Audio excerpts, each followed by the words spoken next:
All right, today we are watching what might be the oldest program we've watched so far. I'm not so sure about that, but this comes from 1938. So this is a pre-war program, and what we're watching today is called The Harvest of the Years, and this was produced by the Ford Motor Company, of all people. So I'm curious about that. I'm curious about what the Ford Motor Company had to say about the harvest of the years all the way back in 1938. So let's dive in, shall we?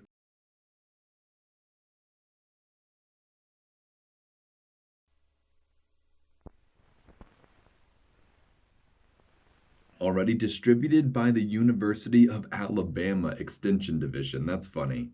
We always see a different university in one of these things. It's never the same university. It's always some random university in the middle of the country somehow.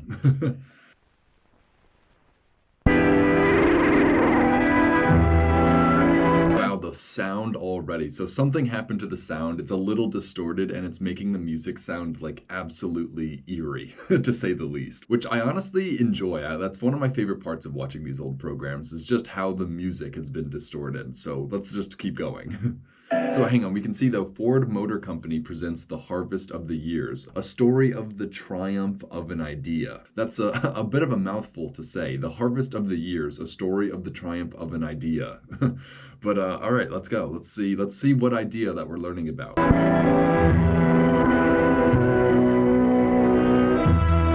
Produced by Audio Productions. That's pretty ironic considering the audio quality we're listening to right now. And the Eastern Service Studios. That's interesting. Western Electric Microphonic. That's funny too. Harvest time, the harvest of yesterday's planting. Tomorrow, the harvest of today's earnest efforts. Tomorrow, the harvesting of today's effort. All right, so we're already just diving in. We are talking about harvesting of some kind. Even that I was a little bit curious about, but we're talking about harvesting something. Okay, cool.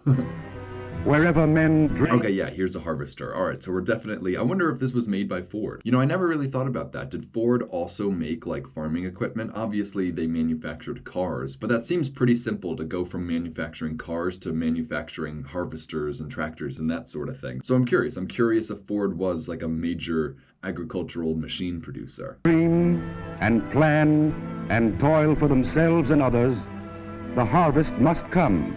Is this a harvester or is this something else? You know, I might be getting my farm machines mixed up a little, but I think this is a harvester. That would be very, you know, on the point if they were using a harvester for a program called Harvest of the Years. That would show some level of thought on the production standpoint.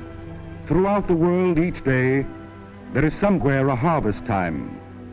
When spring begins in Canada, the ripened grain is yellow. Spring begins in Canada. That's interesting. I thought this was going to be like fully American, so I wasn't expecting Canada to get a shout out, I guess. When winter comes to the Argentine, Nebraska. Oh, the Argentine? That's funny. So yeah, we're just talking about all around the world, I guess. Corn is standing in full flower. Oh, so that's what they're trying to explain. So that when it's winter in Canada, you can still farm in Argentina and vice versa. That's funny.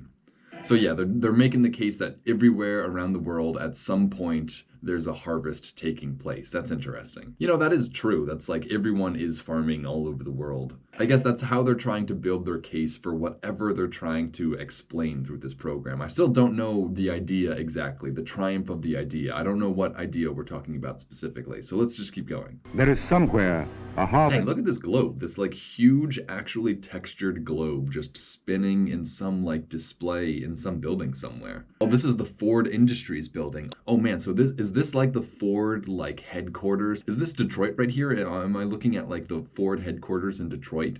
That would be really interesting. That would be cool. I wonder if this building is still here, or if this globe at least is still here. I want to know what happened to this globe. Is it still somewhere? Because look at all the texture on this map. Like this is a sick like 3D globe. I mean, I guess all globes are 3D, but it's a sick textured globe, I guess. This time, and each day is the harvest of yesterday's planting. From small beginnings sometimes come abundant harvests.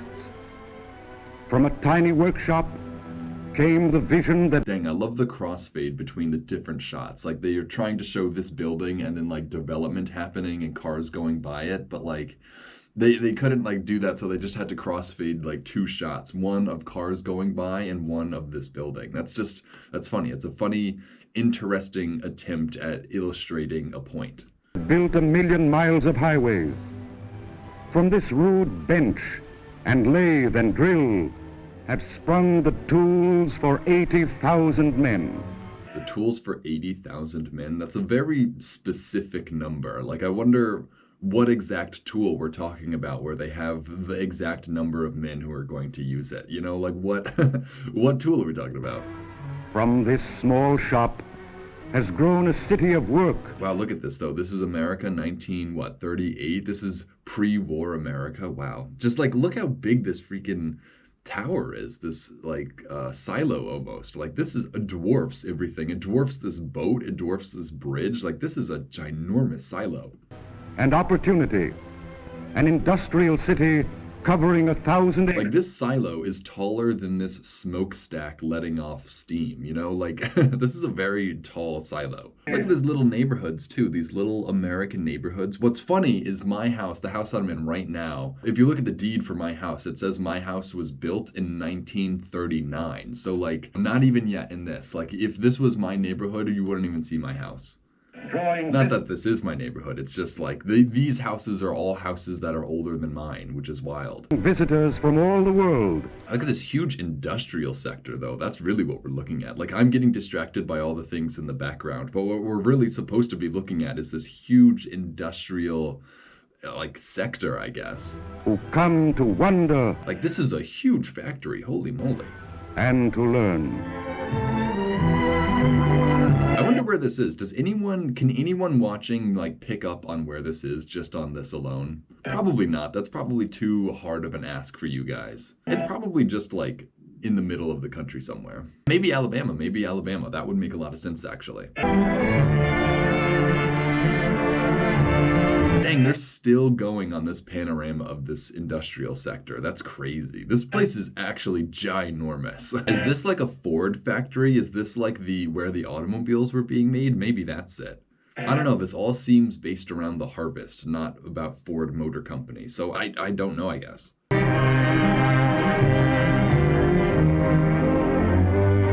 Dude, like literally factories for as far as the eye can see. Holy moly. I guess 1938 America might not have been a fun place to be.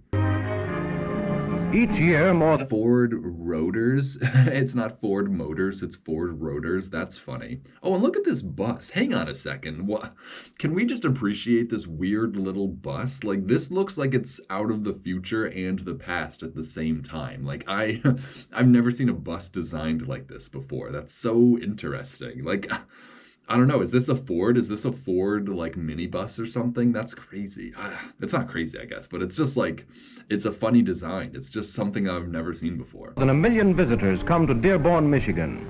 Dearborn, Michigan? Oh, wow. We're in Dearborn, Michigan. Of all places we could be right now. I guess that makes sense considering we're talking about Ford, but like, if nobody knows, if you guys don't know about Dearborn, Michigan in today's modern America, maybe I should explain that. I'll explain that later. If we really talk about Dearborn in this, I'll talk about why that's such an interesting fact. But for now, let's keep watching. They gather here at the Rotunda, a permanent guest. Oh, the Rotunda, that's what it says up top, not Rotors. It's Ford Rotunda. That's interesting. Does this place still exist in Dearborn then? Are there people going to the Ford Rotunda in Dearborn, Michigan still? Oh, I'm glad we know where this is, though. That's so funny. Wow, Dearborn. That's so...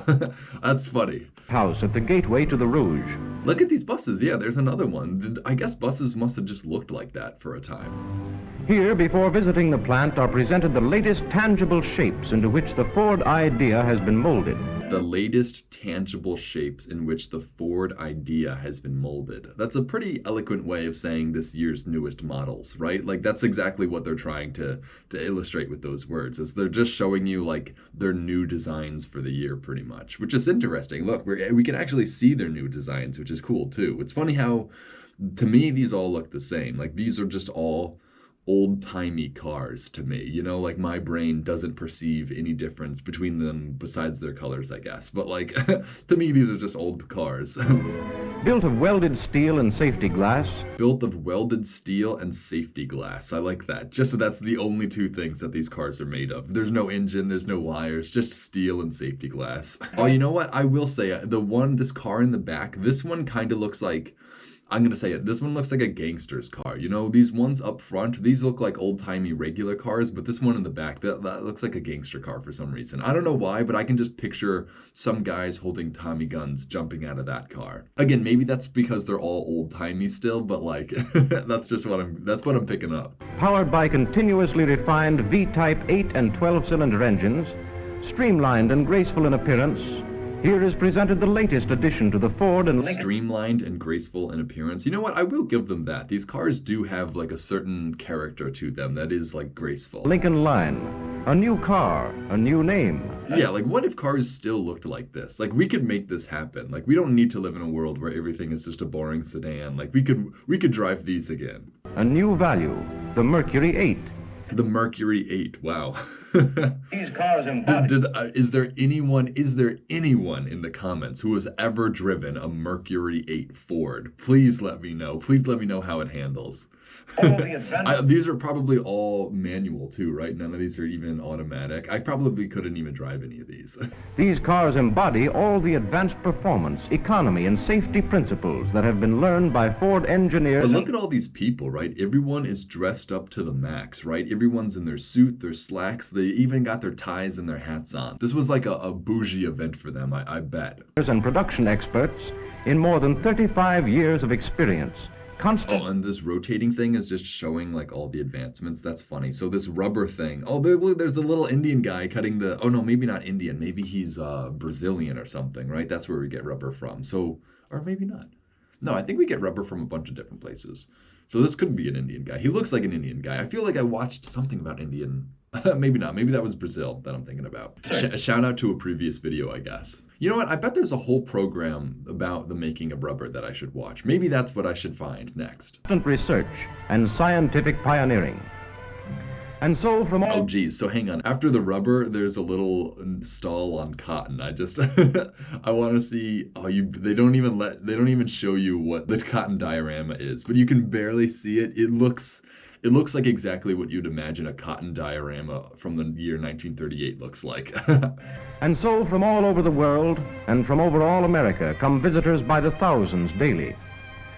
Visitors by the thousands are visiting the Ford Rotunda just for like this display. That's interesting. I wonder if that's actually true or not. For everyday citizens as you and I. Some are industrialists. Dang, the distance you had to travel for a car dealership back then too, that's wild. Just like there weren't car dealerships all over the place. If you wanted to like even just see a car, you had to go to Dearborn, Michigan. That's funny. Is this an engine on a column? Scientists, students, business leaders. Some are eminent engineers.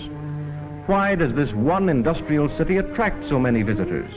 Why does this one industrial city attract so many visitors? Again, interesting question in the modern context of Dearborn, Michigan as well. What have they to learn? What are they to learn? What are these people trying to learn? Everyone does look like they're very interested in what's happening. What is there here that is unique in the entire automotive industry?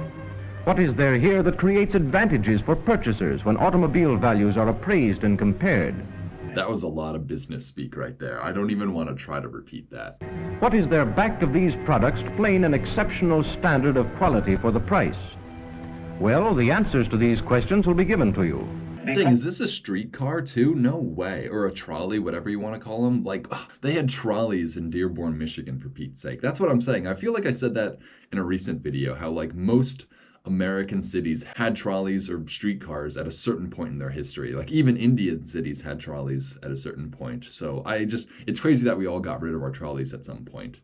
The answer. When did that happen? When did cities start taking away their trolleys? You know, it's funny because this is literally made by the Ford Motor Company, so it probably has a lot to do with exactly what I'm watching now, the reason trolleys disappeared. That's actually a slight on the Ford Motor Company for them to have even shown a trolley in their program because they made cars. Like, Ford is the company that usurped the trolley in America for sure. Because the answers are here at the Ford and Lincoln plants. For example, This is a city of transportation. This is a city of transportation. Hang on, let's look at this assembly line real quick. So are all these guys working on one engine each? This is just like an engine assembly line or whatever they're working on. I can barely see it, but it looks like an engine, or there's some, some very complex mechanical thing. I don't know what else it would be besides an engine. A city of transportation, where carriers of materials and things. Wow, look, this really is like inside a Ford assembly line, though. Like, we are getting to see like the authentic, like the thing that you learn about in history textbooks in like 9th grade history class. Like, that's what we're seeing right here, like the actual assembly line taking form. I don't know if this was like the first assembly line, but definitely like one of the most important in terms of like factory productivity. Lighten and lessen the task of building carriers. Dang, look at all these little, are these like the heads of the pistons or these are the things that like let liquid shoot through the tubes or something, isn't it? I'm really going to expose how little I know about cars in this episode. Of men and burdens, where builders of transportation are the greatest users of transportation. Dang, back in the day when Americans worked in factories, like this is the greatest generation pretty much. Like, these are the people that actually like worked and sweat and like had horrible jobs and lives. Like this is the reason I don't complain about my life at all, is because of what these guys had to go through. And partially the sacrifices these guys made did help build America into what it is now. So like part of the reason I do have such a nice life just watching videos is because of the sacrifices these guys made. To bring materials and things, to forge, to... Dang, that was crazy. Hang on, to forge, they had that huge like hydraulic or piston-driven hammer. That's nuts. To bring materials and things... Oh, but we're also getting to see a car engine just be constructed right before our eyes. That's also pretty cool. To forge... Yeah, that was a huge thing. We only got one shot of that. To lathe... To lathe. What were we lathing? I don't know. I wish we had an explanation for all of this. But let's just make it through, all right? To the busy hands of men. For the city of transportation is a complete city. A city... The city of transportation is a complete city. Like, sometimes they just have these like non sequitur statements that just really do feel like straight propaganda. Like like there's no other word I have to describe that sort of language. Like, it's a complete city. Like, what does that even mean? Founded upon an idea, a different idea. What's the idea? Please. Oh my gosh, that's what we're trying to figure out. What is the idea? The triumph of what idea? A city whose every source and resource... Dang, what's crazy is this is everyone's grandpa's right here. Like, somebody's grandpa is in this factory as we speak. Here. Like this, I don't know why, but this like kind of overweight guy made me think of that. Like, this guy looks like he's definitely got like 5 daughters. I don't know why. That's a weird assumption to make, but he looks like a grandpa. He looks like a grandpa before becoming a grandpa. Every source and resource, bring here the means, find here the methods. Oh, hang on. Whoa. All right. So we are actually seeing like, oh man, I wish I knew the terms for all these pieces, but I recognize all these parts. It's just like I don't know the exact term for everything. Join here the opportunities to work, to tend. Dang, look at all this equipment. They really were like advanced. Like, I know that sounds like silly to say. It was an auto assembly line, but like, I don't know, they had all these cool things for picking up the engines and moving it around. It's just clearly very well thought out, like somebody spent a lot of time coming up with every aspect of this assembly line to just totally improve productivity, I guess. Spin, to weave, to form and transform, so that from within this city of transportation, great values in transportation are made available to the world. So pretty much like this city is making like driving a car possible for like the rest of the US. I mean, not really, but like sort of. I feel like that's what they were trying to say, at least, is like a lot of the automobiles that anyone drives comes from right here. Dearborn, Michigan. That's wild. I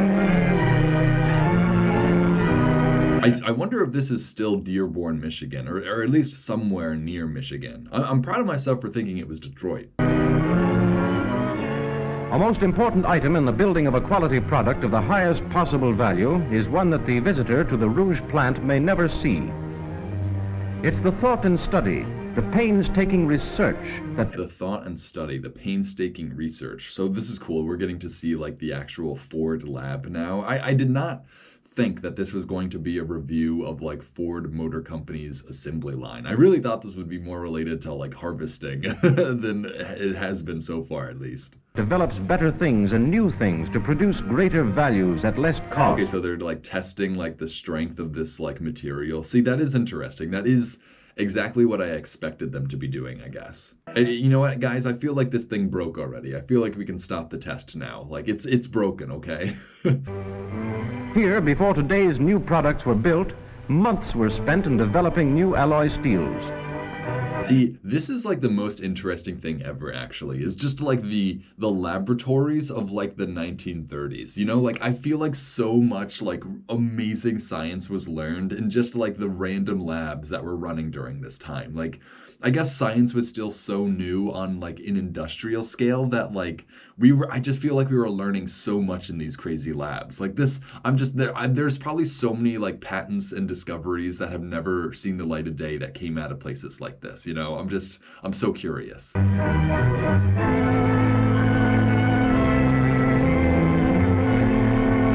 Like, what is even happening here? So he's weighing something in this like vacuum chamber or something. I don't even know, but like you can see there's a scale inside of it. I don't know. I'm mad curious. I have no idea what's going on anymore. That's what I wish we had. I wish we had like explanations for everything that was happening on screen. Like what test is taking place? Who knows? Intricate apparatus was designed and erected to detect sounds and vibrations, to record them and locate the cause and source of noise in a traveling car. That's interesting to think that like before we really had cars figured out, they were probably like so loud that we had to like figure out ways of making them quieter. That's a really funny detail that I feel like a lot of people just would never think about nowadays. It's like just how loud a car was back then. And like, I don't know, to see the process of figuring out the solution to that is actually pretty interesting too. Just like hanging microphones all over the car and just running it and see where the sound is greatest and like figuring out why. That's just, I don't know, that's another aspect of these old films that's been preserved. It's just like the sound quality testing. I don't know. I never would have thought about that had I not watched this. And learn new ways to overcome it. New materials were developed to aid this accomplishment. Sound deadening materials. So that sound deadening materials, right? Like nobody even thinks about the sound deadening materials that are in their car right now, but there are. So that today's new cars are quiet on the highways, inside and out. Oh man, I wish we could actually hear the audio from this car because I bet it's still a bit louder than what our cars are now. I want to know what it actually sounded like, you know? Like I bet it sounds differently from a normal car or a modern car now too, you know? Like I bet it sounds like a jalopy. Thought and study and the same research efforts are bringing and ensuring continual advances in the precision manufacture of materials and parts, in the development of apparatus that will measure the dimensions of parts in 10,000ths of an inch and judge the smoothness of surface finishes in millionths of an inch. See, that's what I'm saying. We were just like advancing to such a degree at this point that we were coming up with all these instruments and tools for figuring out things that we had never even thought about before. It feels like this was when science was really alive. I don't know. I mean, obviously science is still alive now, but it's just like, it feels like we were learning and figuring out and discovering so many things back then. Even in like automotive factories, you know, like even this sort of place was a place of discovery and science back then. Which has brought about the micro mirror finishing of parts to retard wear and lengthen their... Dang, that was a retard in its native habitat, actually. Somebody actually used it for its purpose. Wow. See, again, the old language. I love hearing the old language. Maybe I shouldn't say that for the word he said, but like, it's just interesting that that was at a certain point like a colloquial term that people just used. You know, like that's the important part of that statement right there, is that like people didn't always use that as a bad word. In addition to mechanical and metallurgical See, research, like, what's going on here? What is in this vial? What is this guy pouring? What is the experiment that is taking place here? That is what I'm so curious about. Like, especially with all these bottles lined up. Like, this guy looks like a straight up bartender right now with all the chemicals he's got going on his desk. It's just, what's happening? What's the experiment? I want to know. thought and study in the field of chemistry have for years been devoted to the development of new uses for farm products. New uses for farm products. That's interesting. Is that how we're finally going to tie this all into harvesting? Until today, the American farmer helps to build motor cars, just as the motor car manufacturer helps... The American farmer helps build motor cars? I'm interested about this claim. All right, you're intriguing me now. Like, I'm curious. How do they do that? to make farming more efficient and convenient. They help each other, and that helps the country. For example, for every million cars produced, there is an annual purchase of 3,200,000 pounds of wool. For every million cars purchased. All right, so what they're saying is pretty much that like the production of cars is an economic stimulus for everyone else as well, which is like pretty obvious of a statement, it feels like, but obviously during 1938 that might have been less obvious to people back then. You know, people might have been worrying, oh, our car is going to steal our jobs, our car is going to make our work, you know, unworkable or whatever. And people were probably just concerned with convincing them, no, like cars are going to increase our jobs, not decrease our jobs. 1,500,000 square feet of leather. And it is interesting. Cars did need materials besides like metal and plastic and glass. You know, they did need wool and leather, which is interesting. Millions of I guess you needed to convince people that building cars was going to benefit their farm. for electric embedding compounds. Hang on, what a second. What are they using bees for in cars? Electric bedding compounds? Beeswax from millions of honeybees for electric embedding compounds. Beeswax for electric embedding compounds. I don't quite understand what that is, but it's pretty funny that they were using straight up beeswax for it. Can somebody who knows what he actually just said, like, can you tell me if using beeswax for that purpose is like a good idea or not? I guess in today's world we use like synthetic beeswax or whatever. It's just like, it's always funny hearing them use like the actual like natural product in like an industrialized product like that, you know? 69 million pounds of cotton. Oh, well, there you go. There's the cotton farmers. These guys definitely own their farms, right? It's 1938, so there's no reason these guys wouldn't own their farms that they that they are working on. 500,000 bushels of corn. 2,400,000 pounds of linseed oil. Linseed oil? What is linseed oil used for? I'm trying to guess. I want to guess before they say it. I have no idea. There's no even clue in my mind as to what we use that for. 2,500,000 gallons of molasses. 500 gallons of molasses. So is this like, oh, this is in like the Caribbean, this one shot it looks like. These are like palm trees. This might be Banana Land for all we know. I think I'm going to carry that phrase throughout the rest of this channel, Banana Land. 2 million pounds of turpentine. Turpentine. I feel like that, isn't that used for like leather or something? I have no idea what turpentine is used for, but I feel like that's for leather or something. And 69 million pounds of rubber for the... 69 million pounds of rubber. I know what that's being used for. See, that's funny. So they had that whole diagram or diorama, and now we're getting to actually see like the parts of that diorama. That's funny. I wonder if they did that on purpose or not. 203 rubber parts in the modern automobile. These, together with other purchases from more than 7,000... Dude, look at this train, too. Like, this is a real-ass train. A real, like, industrial revolution train right here. And look at this walkway. We got to appreciate the industrial architecture. That is something that I very rarely comment on, is architecture, but for the purpose of industry. Like, look at this huge walkway that we can't even see what it's connecting this building to, but somebody needs to walk from wherever this is coming from into this building, or else they wouldn't have built this. You know, like, the only reason this whole tunnel bridge thing is here is because it was so necessary to the process of whatever this industry was. You know, it's probably cars, but it's like whatever it was, like whatever needed to get done. Whoever needed to walk on this, like somebody, they built this for some reason. That's all I gotta say, really. It's like there's a reason for everything that we're seeing, and I don't know what the reason is, but it's very interesting to say the least. 1,000 suppliers total hundreds of millions of dollars, spreading work and wealth into every state of the Union. And this vast purchasing is an established policy here for a sound economic reason. Industry must buy from others if it is to sell. See, now we're fading between two shots again, and I really just cannot tell what the other shot is. I can tell we're looking at trains, but I just don't know what else we're looking at. To others. For industry, Oh, there we go. So now we're at the docks. process of give and take. Oh, look at this. Oh, you can even see Dearborn on the back of this ship, I think. It looks like Dearborn. It looks like it says Dearborn. So yeah, I think this is just straight up downtown Dearborn that we're looking at right here. It is cooperation among many forces and many interests. And because industry must buy and must create jobs and wages if it hopes to... Dang, look at all these people. Look at all these factory workers. This really was like a special era in American history. To sell, village industries have been fostered. Dang, look, this is downtown Dearborn for sure. Oh man, if anyone watching is from Dearborn, let me know if you recognize like any of this. And aided in their development, so that in agricultural regions there will be useful work to do when harvests of the fields have been gathered. There will be useful work to be done when harvests of the fields are gathered. I still don't know what idea we're talking about yet. Like I feel like they're trying to connect this to harvesting somehow, but I still don't understand.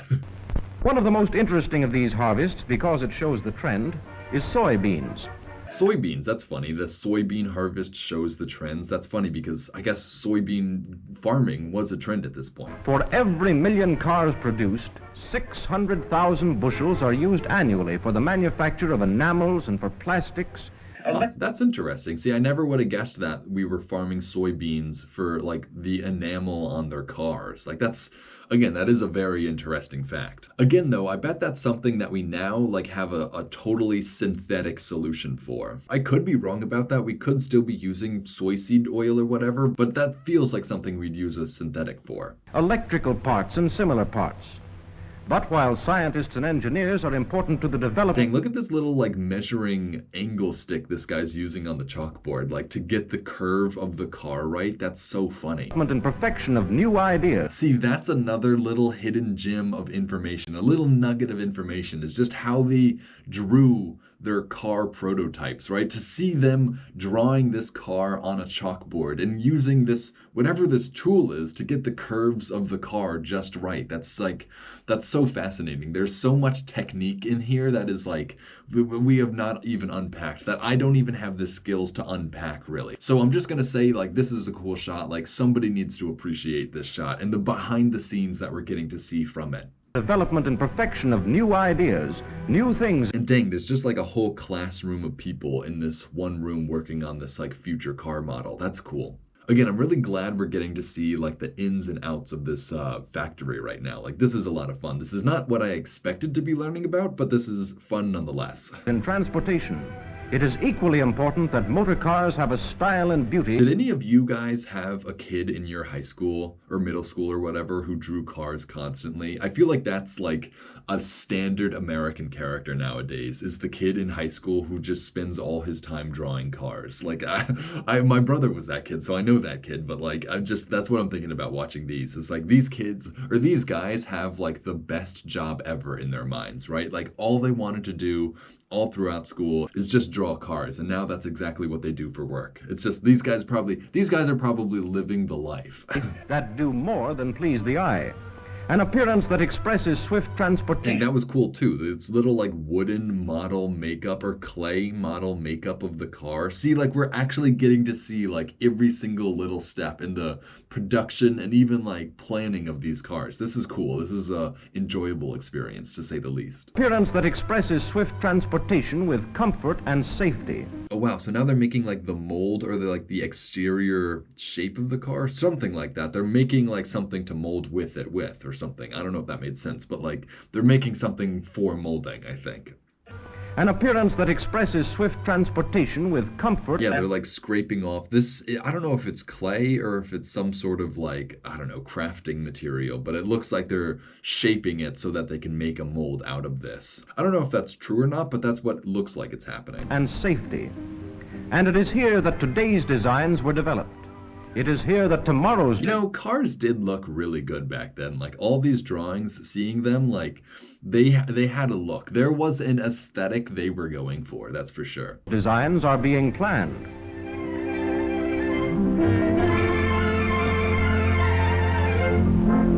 Dang, that little like cut / crossfade in order to make us think this guy just drew this car in like 1 second. That's a funny little like film, I don't know, little film trick that they included for what seems like no reason at all.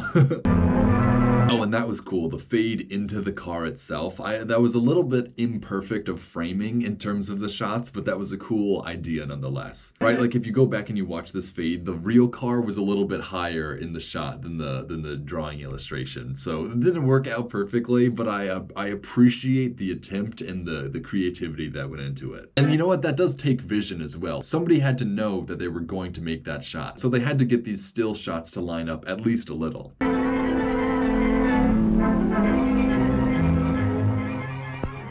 After principles are thoroughly tested, they are embodied in experimental models built in the laboratories. And the Oh, is this like a wind tunnel? That'd be cool. I didn't think they even had wind tunnels back then. next step is the weather tunnel, the only full-size weather tunnel in the United States. The only full-sized weather tunnel in the whole US. Wow. I wonder if there were others anywhere else in the world. Maybe in Europe or something. Maybe in Russia. I don't know. But like, that's interesting. The only one in the US. Where the world's worst weather in all conceivable combinations is created to order. See, this is so interesting because this is exactly how we test cars still. You know, like there's really nothing different between our testing of this car, the Mercury or whatever it was, and like modern cars. Like we still put them through these same exact tests, which is interesting. It's interesting that we were figuring out how to test cars. You know, like that was another step of this whole industrialized process to figure out how to actually do quality testing. Like this is the very start of automobile quality testing.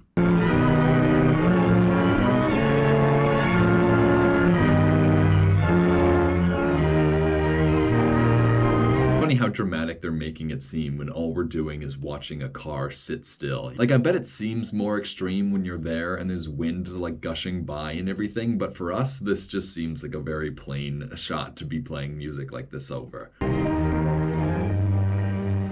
The findings in this weather laboratory, the first of its kind to be built expressly for scientific research into motor design and operation. The first of its kind. All right, that's interesting because I asked about that. So this was the first tunnel of its kind to be built for the specific purpose of like automobile testing, which kind of just raises more questions than it answers. Like, were other people building tunnels like this for other reasons? You know, like I just can't imagine why you would build a wind tunnel with all these like weather simulation devices if not for the purpose of testing stuff like this. That's interesting nonetheless though. Like this tunnel itself was an innovation in testing of products, you know, like that, even that was an innovation of its own.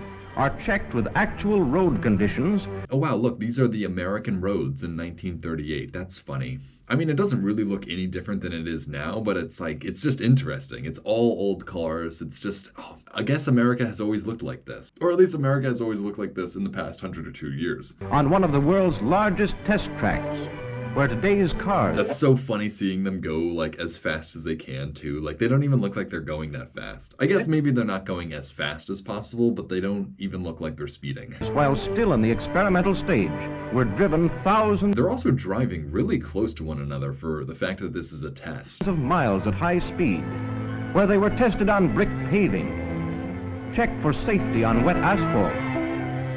That's so funny. That's so funny seeing all the safety checks because I know cars have to go probably through so much more testing now. Over cobblestones to prove stamina. It's like, oh yeah, we just drove our car over cobblestone. Like that was part of our testing, like just to make sure it was fine. I bet it was bumpy. I bet it was crazy bumpy in these old cars, though. And over rough, uneven roads. Oh yeah, this is exactly what I was talking about. I bet this sort of road would be unbearable to drive over in a car like this. Maybe not, though. Its suspension looks like it's doing something. To make certain that all factors contributing to comfort have been improved. Here, too, the cars are checked and double-checked with sound recording and proved in action to be quiet beyond all comparison. They are checked for safety, for durability, for economy, for comfort. Dang, that's a good shot. Getting the shot of the wheels bouncing up and down while the car itself stays level, that's a pretty cool shot. That actually exemplifies what they're trying to describe right now. To the end that new ideas, new things, new materials in today's Lincoln Zephyr, Mercury, and Ford cars and trucks are thoroughly tested. Lincoln, oh, you know what? I wonder if that's where the car brand Lincoln came from. If they were building these in the town of Lincoln, like if that's where the Ford factory was in Lincoln. I wonder if there's any connection there. I bet there is. I feel like he just said that there was, but that's interesting. For here, nothing is approved until it is proved.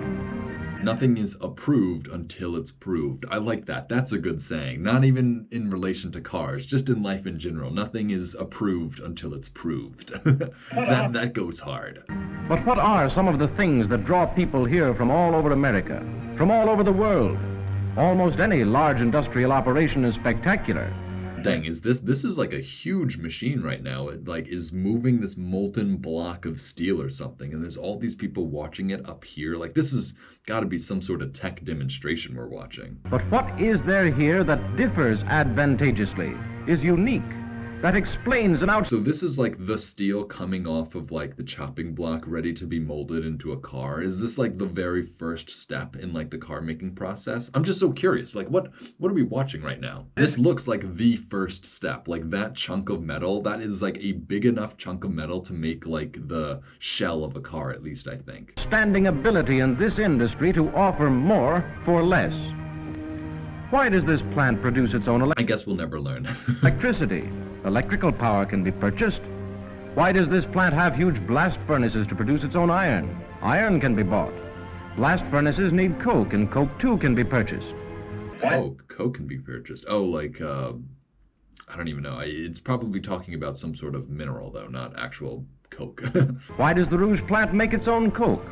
Why does this one plant produce gas, steel, plastics, plate glass, and even many of the tires with which its cars are equipped? It sounds like he's actually describing, like, horizontal integration of a monopoly, you know, like to have all the rubber, to have all the metal, to have all the glass manufacturing, to have all of that under the same roof in like one business.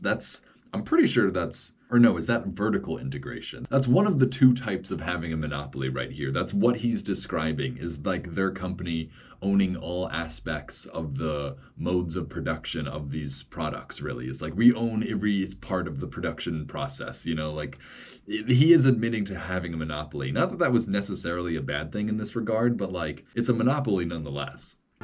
These things can be are bought by most all manufacturers.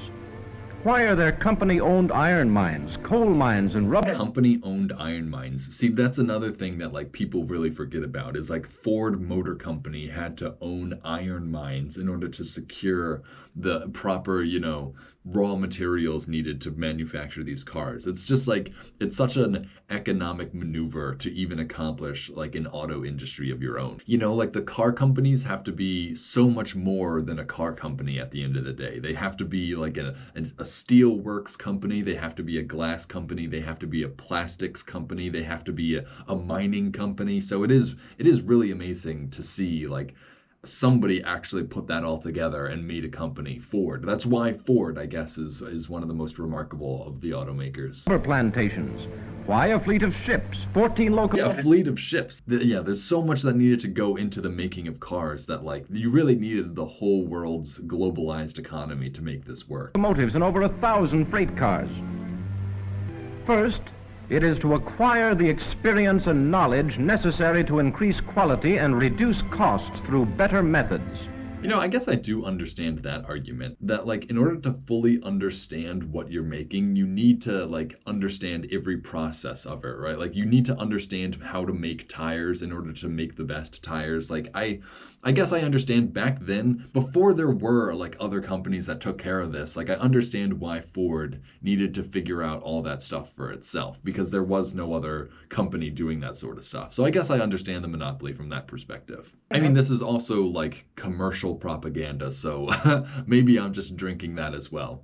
And this valuable information is free and has contributed to all industry through Dang, I love the freaking engine rising above the factory as if it's like an angel or something, you know? Like this is the patron saint of the Dearborn, Michigan. It's just an engine block, a piston, and whatever this thing is. This is like the gear or the transformer or whatever. It's like, it's what, I don't know how to describe it. These many and diversified manufacturing operations here. This is a funny little animation though, like to have the thing fading as it's scrolling up. That's just, again, a little bit more work needed to be put into this shot than you would really think. Because somebody also had to put these illustrations together too. Like you couldn't just search on Google an image of a piston. Like somebody had to draw that so that you can make this shot, you know? Like this is more complicated of a shot than anyone would really appreciate. Keep each one upon an actual cost basis, not cost plus profit on many individual parts of the car.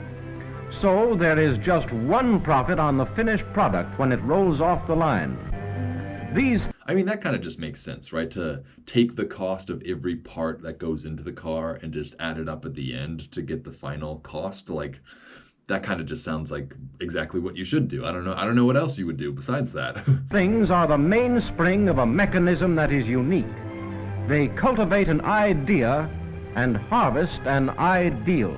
They cultivate an idea and harvest an ideal. So I'm still not quite certain on what this idea or ideal is. Is it just auto manufacturing? Is that the idea?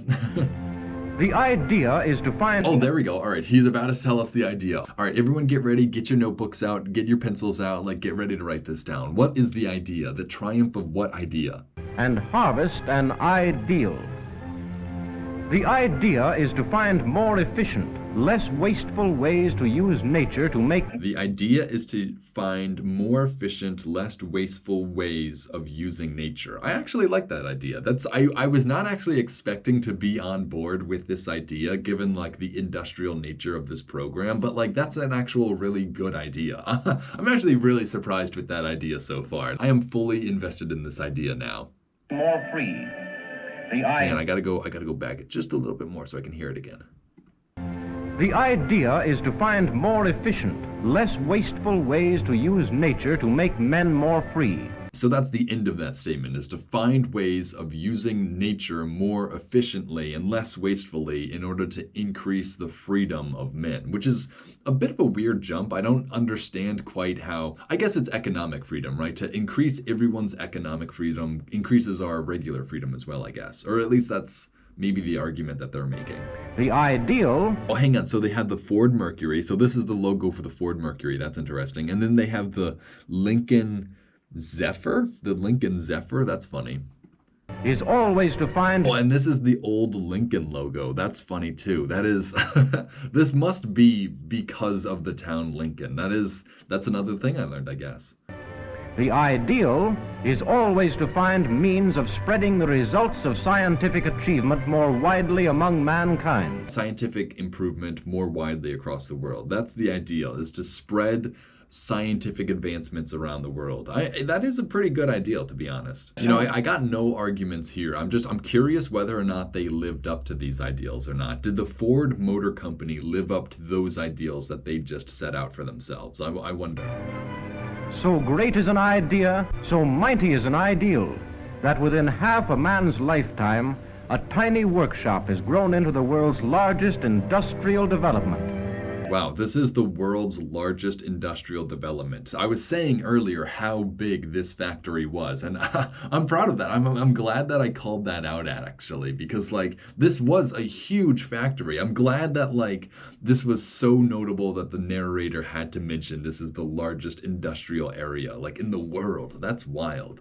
That is continually improving, creating, and contributing, not only its products, but its methods.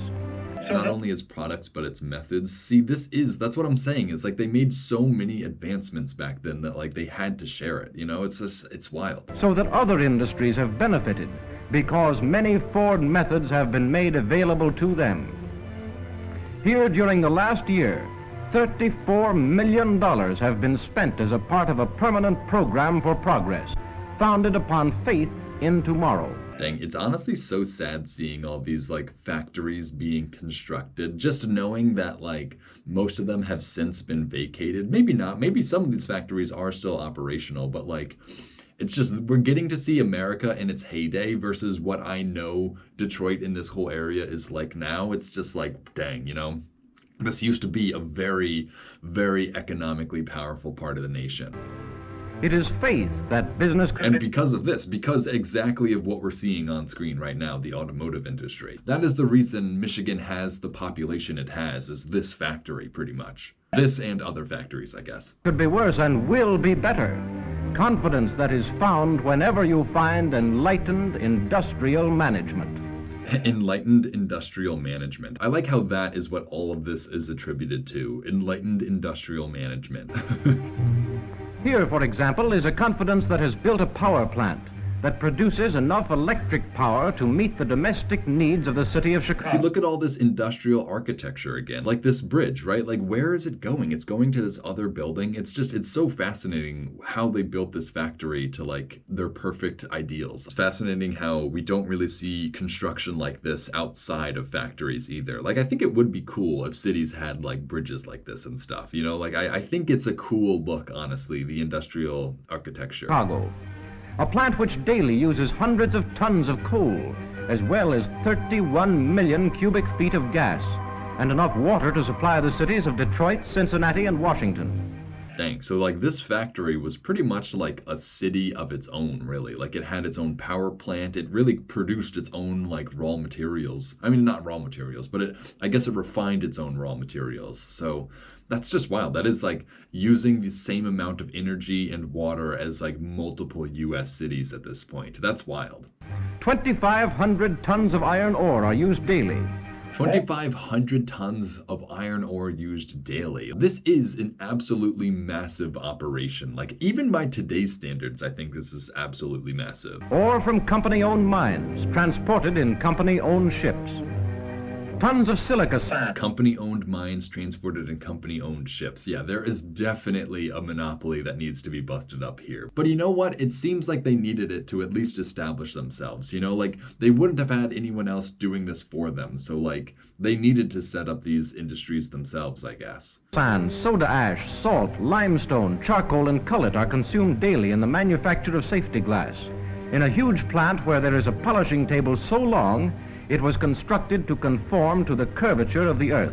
That's actually wild. Like, they actually have a plate of glass that's being polished simultaneously by so many of these things that they had to make it, like, curved. That's, like, that is actually wild. To conform to the curvature of the earth. Thousands of tires are now being manufactured in the world's most advanced tire factory. World's most advanced tire factory. Dang, remember when you used to be able to say that about things in America? Like, this is the world's most advanced anything, you know? Like, you can't say that anymore. I just don't think we have the world's most advanced tire factory anymore, which is sad. I'm sad because we don't manufacture tires at a world-leading level anymore. Or maybe we do. Maybe I just don't know that, you know? And the volume of production will increase as rubber becomes available from Ford-owned plantations on the Amazon. Ford-owned plantations in the Amazon. Like, that's how big this company was. Like, they owned land all over the world in order to secure access to the resources they needed to make their product. It's just, that is like the classic version of like American commercial capitalism or American commercial imperialism.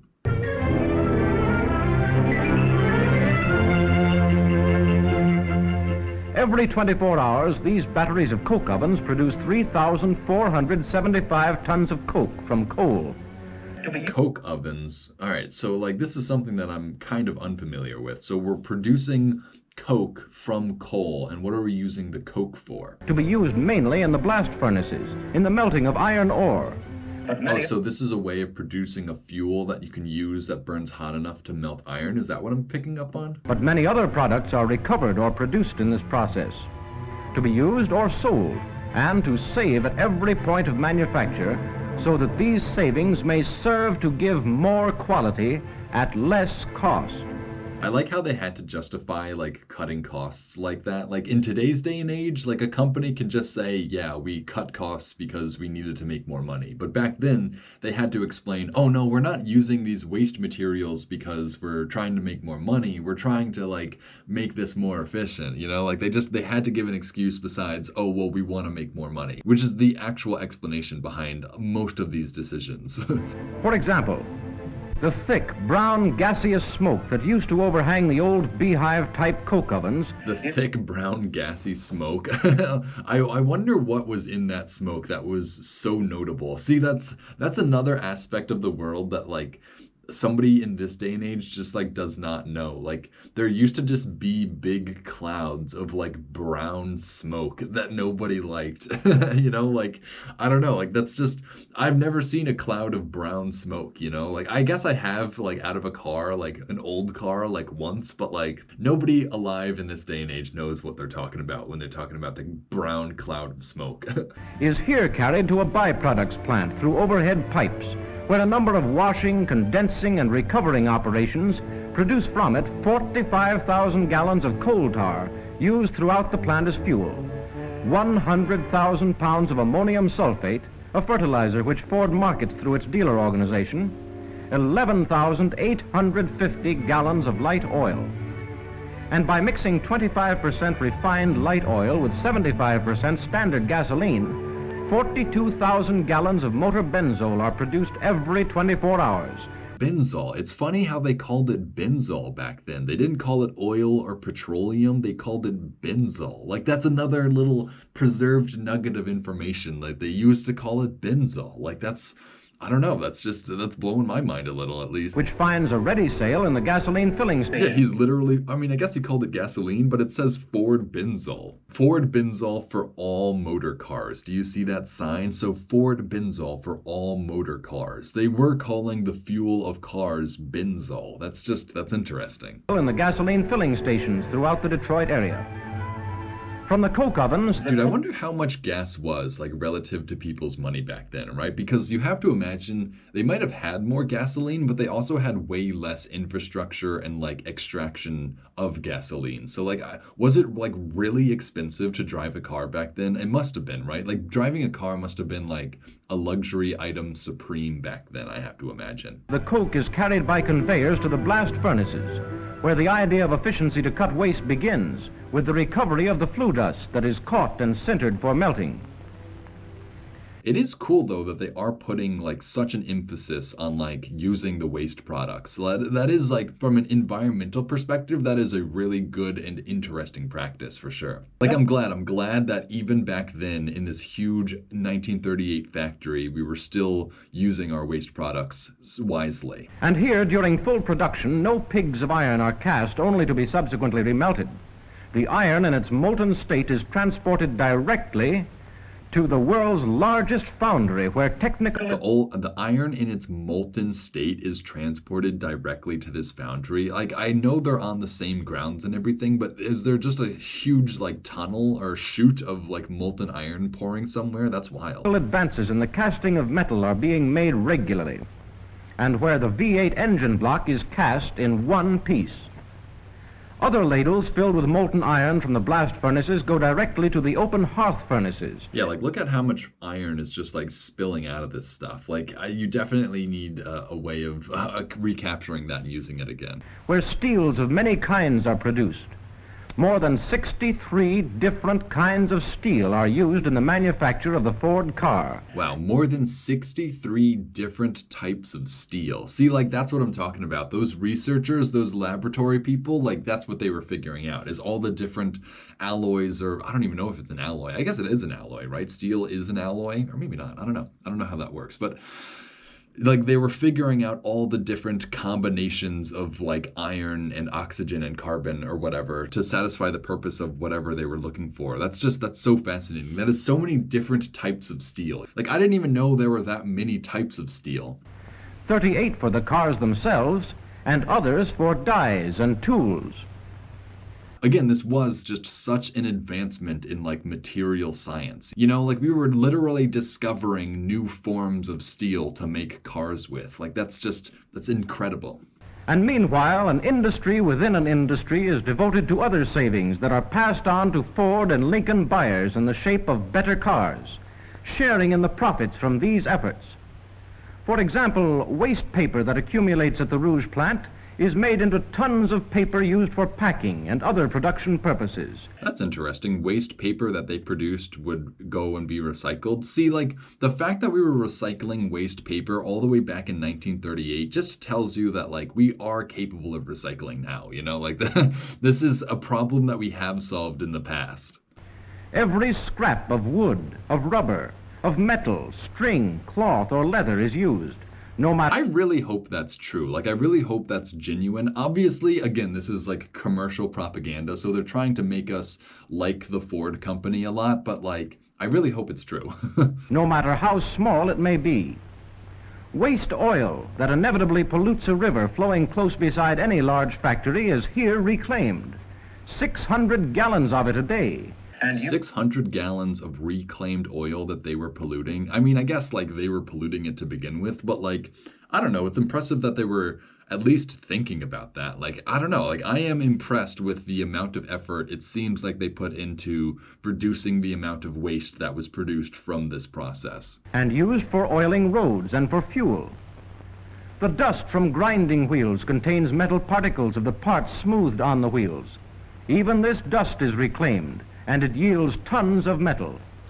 That is interesting because on one side that's like environmentally friendly, like you're reducing waste, but on the other side that's just like economically smart to receive more materials or to use your materials more wisely to get the most out of them. It's just like, it's impressive. It's good for them. Slag from the blast furnaces is granulated and piped to a separate plant where it is utilized in making Portland cement. Nails are carefully saved as a safety measure for future use or for the scrap metal they will yield. Tons of nails. See, I feel like this is almost a little bit of like a leftover of the Great Depression. Like that was something I was not expecting. They were even bothering to pull the nails out of like old boards in order to use them again. Like that is some Great Depression level shit right there. Like like you don't learn that unless you're economically depressed. Nails are salvaged annually and so on almost endlessly, so that each car benefits from the savings effected throughout the plant. Each car is a better value for the buyer than if each had been produced by a separate company. And the final cost... See, that sounded like a little bit of like anti-monopoly propaganda right there. Like each car is so much better because Ford got to control every aspect of its production, which I honestly can't argue with. I mean, that is probably true. It's just like also a monopoly. of a Lincoln, Mercury, Ford car or truck is the lowest possible cost. Not a cost plus carelessness and waste, and not a cost that includes several profits. Not a cost that includes several profits. That's funny. Well, I guess that is true. That's another argument against the monopoly, right? Because they're not or because they are a monopoly, they don't have to buy tires. So there doesn't have to be a tire company that profits just so that Ford company can buy tires. You know, I think that's what they're trying to say. Like the only profit is made by selling the car. There's not a profit in making the frame or making the tires or making the engine. Like all of that is just done by the same company. I get the argument they're making for the monopoly that they have. And you know what? I really do get it. But like, I don't know. I guess I get it. That's all I'm trying to say. I am drinking the Ford Motors propaganda right now. The savings effected by Ford engineering and manufacturing technique amount to millions of dollars annually, which are passed on to the motorists in the form of better automobiles. I am curious how much these cars cost, though, both in the currency of the day and also in like adjusted terms for inflation. Like I am curious what the financial investment in these vehicles was. Shortcuts and savings here are made with machines and materials, not with men. Because these are also the sorts of cars that like don't break down, right? Like these are the cars that were just built to last forever. I don't think planned obsolescence was a thing yet. Maybe it was, but like, I don't know. I think these cars are actually made out of like lasting materials, not plastic. I guess plastic is a lasting material. It's just not a strong lasting material. And it is this efficiency which makes the work go faster, not the men. An efficiency which produces higher quality at less cost. No, that's a horn, isn't it? He's installing the horn next to the engine. That's funny. I was not expecting to see that. It's so funny, though. That is just a horn. It is here that the world's largest builder of transportation is also the world's largest user of transportation in the form of 150 miles of conveyors, which bring the work to the man, so that the man does not have to go to the work. So the man doesn't have to go to the work. Well, I feel like there's another reason they made the assembly line is more to make it more efficient, not so that the man would be saved the problem of going to work. It is the conveyor that makes the work easier, the burdens lighter, and thus enables men to produce more, earn more, not as day laborers, but as specialists in their line. When men must wait for parts or materials or else lift heavy burdens from distant conveyors, unproductive seconds add to the cost of manufacturing an automobile. I love that. They're already counting the unproductive seconds of these workers, you know, like by the second. Oh my gosh, that seems like, I don't know, seems intense. And so every job is engineered for them to conserve their strength, to ease their burdens, for it is by saving men that seconds are saved. By saving men that seconds are saved? I don't know. I don't quite follow that logic, but I guess I'll agree. And it is through the savings of seconds in one place that at another point on the line, minutes can be spent to ensure the highest possible quality in every part produced. Here, for example, in a lead-walled room... Okay, so he's claiming that the efficiency in their production is allowing them to more adequately test their products, which I guess might be true. I don't know. It's an interesting claim. Steel is examined for hidden flaws by powerful X-rays. Dozens of these plant laboratories dot the production line. Dang, I like how these guys are just looking at these steel rod X-rays, you know, like like they're doctors, but only for cars. I don't know. It's a funny concept. Like the number of people who are trained at using X-ray machines, and some of them were busy looking at the car parts instead of people's like spines and stuff. You know, I think that's a funny use of that skill. In another room, engineers test Ford parts with twisting, jerking, pounding, bending, and squeezing machines. Springs are bent and flexed and deflected. See, it's funny, right? Like you need to build a machine to just test your car. Like you can't even, like there are no machines for car testing. Like they had to even build their testing machines. It's just like, I sort of understand their monopoly, at least at this point in the industry's history. Did thousands of times. Pistons are crushed. Terrific pressure is put against gear teeth. Plated parts are given salt baths for hundreds of hours to test resistance to corrosion. Paint, oil, rubber, and textiles must pass rigid examinations. All this is done close to actual production so that research and testing go hand in hand with manufacturing at every stage. Thus, minutes are spent because seconds are saved. Minutes are spent because seconds are saved. Yeah, I don't know if that quite lines up with with my form of logic, but all right, I'll buy into it still. To the end that values can be multiplied. And when you see inspectors checking parts for accuracy to dimensions measured in 10,000ths of an inch, you see where quantity production of quality products actually begins. Because parts must fit together perfectly. That is crazy, like the degree to which these materials need to be like perfectly created in order for the machine to work properly. You know, like I guess nobody really appreciates like the precision needed in manufacturing in order to create a product reliably on an assembly line. Like it really does take a lot of work, and I think that's what this program is making me appreciate, is just how much work goes into every aspect of creating a product as complex as a car. Because parts must fit together perfectly, or more seconds and costly seconds would be wasted. It is cool seeing these little like tester things. I don't know exactly what they're called. I guess it's a rubric or something to see if things are the right shape and size. Like that's another little preserved nugget of information, is how you actually test car parts, is using like the machined metal that it should be the size of. You know, that's interesting. It is the combination of all these that explains why thousands of people from all over America and from all over the world visit this plant each day. Hang on, so are people visiting this plant in order to learn how cars are made, or are they still just visiting it to see the new cars? I'm kind of confused there. They know that here is a fountainhead of industrial and technological progress, has raised standards of production methods all over the world.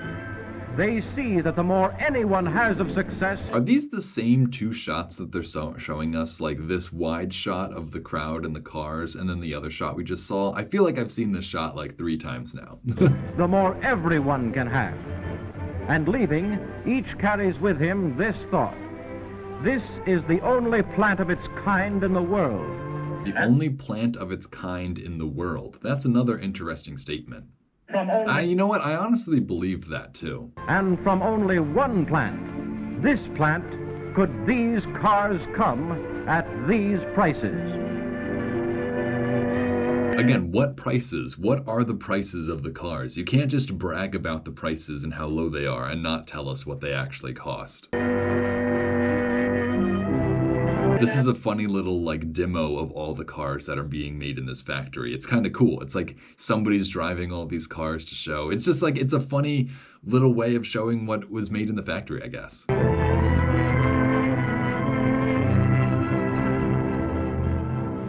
And so, this is the time of the harvest of the years. Oh, they said it. This is the harvest of the years. So that's the harvest that we've been talking about. Not like farms, wheat, grain, nothing. Like the cars driving out of the factory. That is the harvest of the years. I think what they're trying to say with that is that it took so many years of effort, work, research, in order to set up the systems to create these cars, that like now that they're producing the cars, that's the harvest of the years. They're harvesting the multiple years that went into creating this factory, and the harvest is the produce or the cars that are being made. I think that's what they're going for with this title and everything. I'm not quite sure still. A harvest founded upon an idea from the mind of a man to whom it is always early morning in America. We kind of lost a little bit of the audio at the end. I don't really know what the closing statement was trying to illustrate, but that's good nonetheless. The end, though. Okay, so that is the end. Well, we don't get any credits or anything. All right, that was the harvest of the years. Not quite what I was expecting, but very interesting to say the least. For the fact that I've been learning about cars this whole time, I was engaged thoroughly. Even though this might not have been like the most interesting thing from my perspective, getting to see this factory in its heyday, like the greatest automobile factory of all time when it was constructed, to see it like actually in production is like a very special thing. I'm not quite the sort of person who appreciates that sort of stuff. I'm not really into industry and cars and whatnot, but like it is interesting. It is definitely like an act of preservation to have seen this factory. You know, like you can't really get a sense of what the car factories in Michigan were like unless you watch something like this. I feel like I understand Michigan a little bit better after watching this too. Yeah, and the fact that we got to see like the assembly line, like that was really cool. Like that is like the assembly line that I learned about through history textbooks in school. You know, like you read that paragraph in the textbook that says Henry Ford came up with the assembly line for making cars, and then like that's it. We actually got to see like the total culmination of Henry Ford's vision. Like the factory that has all the refining, all the manufacturing, all the testing, research, and everything. Like that is what Henry Ford wanted to accomplish. And that's what we got to see right here. You know, the factory that makes every single different thing it needs in order to make its own product. It really is a showcase of like American industrialism too. Like this is the beating heart of like American manufacturing back then. Like this is what made America what it is today, is the car factories. This is true Americana for you right here, that's for sure.